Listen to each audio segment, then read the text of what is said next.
नमस्कार दोस्तों, VK knowledge electrical में आप सभी का स्वागत है। वैकेंसी न्यूज़ अपडेट लेकर दोस्तों एक बार फिर उपस्थित हूँ। वैकेंसी स्टील प्लांट की है, यानी सेल की है, और राउरकेला स्टील प्लांट की है। कौन कौन अप्लाई कर सकता है, क्या क्राइटेरिया रखा गया है, सिलेक्शन की प्रोसेस क्या है, कितनी सीटें हैं, अप्लाई कैसे करना है, इन्हीं सब पर हम आपके साथ चर्चा करेंगे। आप इस वीडियो को कंप्लीट लास्ट तक ज़रूर देखना। चैनल से पहली बार जुड़े हैं तो चैनल सब्सक्राइब ज़रूर करना। हम इसी तरह के न्यूज़ नोटिफिकेशन और अपडेट आप तक पहुंचाते हैं। इस वीडियो के डिस्क्रिप्शन में लिंक दिया हुआ है, हमारा एंड्रॉयड ऐप डाउनलोड कीजिए। ऐप में आपके लिए प्रैक्टिस टेस्ट उपलब्ध है, कंप्लीट पेड कोर्स भी अवेलेबल है। किसी भी प्रतियोगी परीक्षा की आप तैयारी करें, मोस्ट सपोर्टिव कोर्स हम आपको यहाँ प्रोवाइड करवाते हैं। चलिए दोस्तों, इस वैकेंसी की बात कर लेते हैं। तो जैसा कि आप सभी जानते होंगे दोस्तों, स्टील प्लांट जो है वो एक पीएसयू होता है, पब्लिक सेक्टर अंडरटेकिंग, और पूरी तरह से गवर्नमेंट ऑफ इंडिया के अधीन आता है। अभी रिसेंटली राउरकेला प्लांट के लिए ये वैकेंसी है। तो इसमें राउरकेला उड़ीसा या फिर उड़ीसा के किसी और जितने भी माइंस हैं वहाँ पर आपको इसकी पोस्टिंग मिल सकती है। अभी रिसेंटली बोकारो स्टील प्लांट की वैकेंसी भी आई थी, उस पर भी दोस्तों मैंने वीडियो बनाया हुआ है। यदि आप एलिजिबल है तो वहाँ भी फॉर्म अप्लाई ज़रूर करें। सेल में बहुत सारे स्टूडेंट्स जॉब कर रहे हैं और काफ़ी अच्छी वैकेंसी है। देखिए, जब हमारे पास कुछ भी नहीं है तो सेल राउरकेला में हो, कहीं भी हो, अच्छी पोस्ट या वैकेंसी मानी जाती है। क्योंकि यहाँ पर मैं विशेष तौर से रिक्वेस्ट करूँगा, राजस्थान या इसके आसपास से जितने भी बच्चे हैं, क्योंकि वो उड़ीसा का नाम सुनते या तो फॉर्म अप्लाई नहीं करते हैं। तो नौकरी है, आप कहीं भी करने के लिए जा सकते हैं, इसलिए मुझे लगता है इसमें फॉर्म अप्लाई आपको कर देना चाहिए। दोस्तों, यहाँ डिग्री, डिप्लोमा और आईटीआई तीनों के लिए वैकेंसीज़ है। मैं बात कर लेता हूँ आपके सामने सबसे पहले डिप्लोमा वालों के लिए। दोस्तों, यहाँ पर इलेक्ट्रिकल से जो डिप्लोमा होल्डर है उनके लिए 40 सीटें हैं। क्योंकि बहुत सारे बच्चे डिप्लोमा होल्डर हमारे साथ जुड़े हुए हैं, तो उनके लिए भी नोटिफिकेशन है। ऑपरेटर कम टेक्नीशियन पोस्ट का नाम है, और 40 सीटें यहाँ पर कुल सीटें हैं। अनरिजर्व के लिए 16, ईडब्ल्यूएस की 4, ओबीसी की 5, एसटी की 8 है और एससी की 7 है। ये ज़्यादा इसलिए है क्योंकि इसमें बैकलॉग जो है वो इंक्लूड है। अब आ जाइए दोस्तों, हम आईटीआई वालों के लिए बात कर लेते हैं। तो आईटीआई होल्डर्स के लिए अटेंडेड कम टेक्नीशियन की पोस्ट है, यानी ऑपरेटर जो है वो डिप्लोमा वाला है और अटेंडेड जो है वो आईटीआई वाला है। यहाँ पर देखिए दोस्तों, कौन कौन अप्लाई कर सकता है। फिटर वालों के लिए भी यहाँ पर वैकेंसी है, इलेक्ट्रीशियन के लिए भी है और मशीनिस्ट के लिए भी है। इलेक्ट्रीशियन की टोटल 10 ही सीटें हैं यहाँ पर, जिसमें से अनरिजर्व के लिए 5 है, ईडब्ल्यूएस ओबीसी के लिए 1-1 है, एसटी के लिए, एससी के लिए 2 और 1 सीट है। फिटर वालों के लिए टोटल 9 सीटें हैं, जिनमें से अनरिजर्व कैटेगरी के लिए 4 सीट है। मशीनिस्ट के लिए टोटल 12 सीट है, यहाँ पर 12 वैकेंसी है, आप यूँ कह सकते हैं। जो सिलेक्शन के लिए क्राइटेरिया मांगा गया है उस पर बात कर लेते हैं। सबसे पहले हम एजुकेशनल क्वालिफ़िकेशन की बात करेंगे। एजुकेशनल क्वालिफ़िकेशन दोस्तों मैं बात कर रहा हूँ यहाँ पर अटेंडेड की, जो आईटीआई वाले होते हैं, सबसे पहले उन्हीं की बात कर लेते हैं। S1 ग्रेड उनको दिया जाएगा। अटेंडेड कम टेक्नीशियन ट्रेनिंग की पोस्ट रहेगी। 18 से 28 वर्ष की एज रहेगी, और ये एज अनरिजर्व कैटेगरी के लिए है।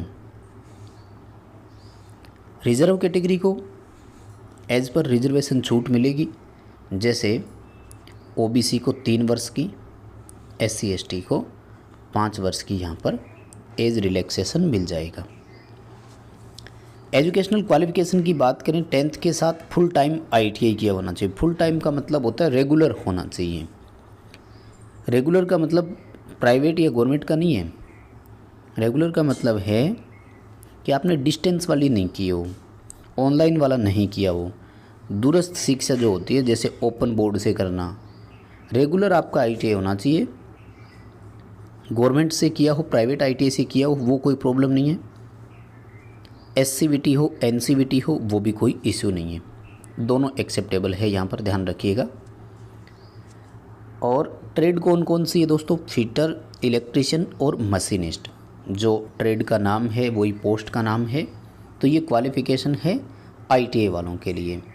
और अगर ऑपरेटर की बात करें तो डिप्लोमा है, 18 से 28 वर्ष वही सेम एज है, और 10+3 ईयर फुल टाइम डिप्लोमा।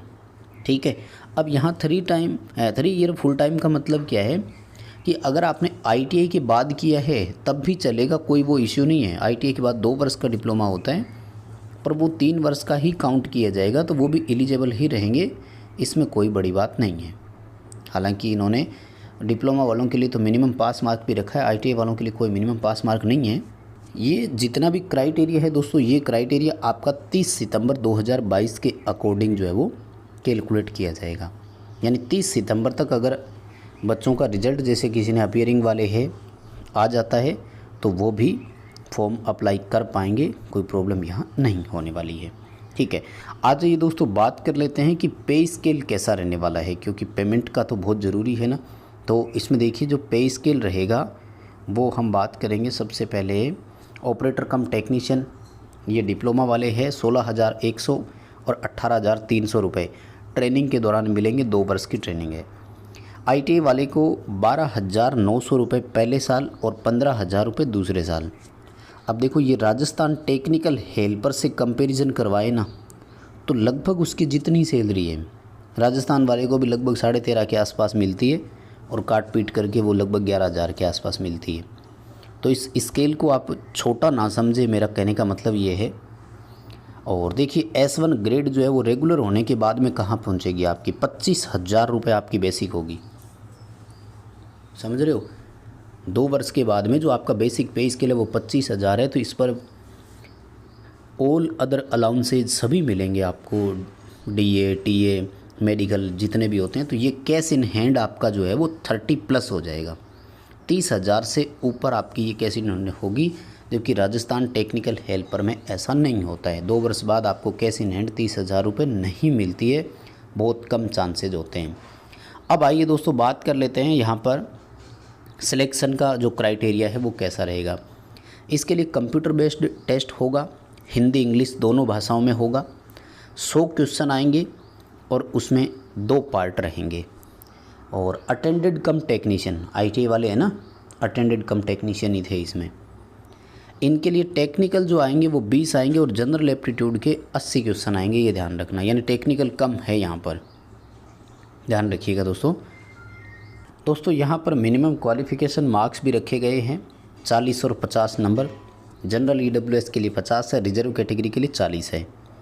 उसके बाद में आपको स्किल टेस्ट के लिए भी बुलाया जाएगा, जो कि 1:3 में होगा, यानी 3 गुना बच्चे स्किल टेस्ट के लिए भी बुलाए जाएंगे। किसी और जानकारी के लिए दोस्तों आप इस पूरे PDF नोटिफिकेशन को पढ़ें। ये नोटिफिकेशन आपको हमारे टेलीग्राम पर भी मिल जाएगा। CBT एग्ज़ाम के टोटल 7 सेंटर है जो आप अपनी स्क्रीन पर देख पा रहे हैं। ये सेंटर आपके रहेंगे, आप इनमें से कोई भी सेंटर जो है वो चूज कर सकते हैं। एप्लीकेशन फ़ीस देखिए दोस्तों, यहाँ पर ITI वालों के लिए 300 और 100 रुपये का जो चार्ज है वो, यानी अनरिजर्व EWS और OBC वालों से 400 रुपये लिए जाएंगे, जबकि रिजर्व कैटेगरी से प्रोसेसिंग फ़ीस जो 100 रुपये है केवल वही ली जाएगी। ऑफिशियल वेबसाइट selcareer.com पर विजिट करके आप और जानकारी प्राप्त कर सकते हैं। क्रूशियल डेट की मैं बात कर लेता हूं दोस्तों, तो फॉर्म इसके 6 सितंबर से स्टार्ट होंगे और 30 सितंबर इसके लिए लास्ट डेट रखी गई है। ये वीडियो लाइक कर दीजिए और अपने दोस्तों को फॉरवर्ड कर दीजिए। आप हमारे चैनल को सब्सक्राइब कर लीजिए, इसी तरह के अपडेट हम आपको यहाँ प्रोवाइड करवाते हैं।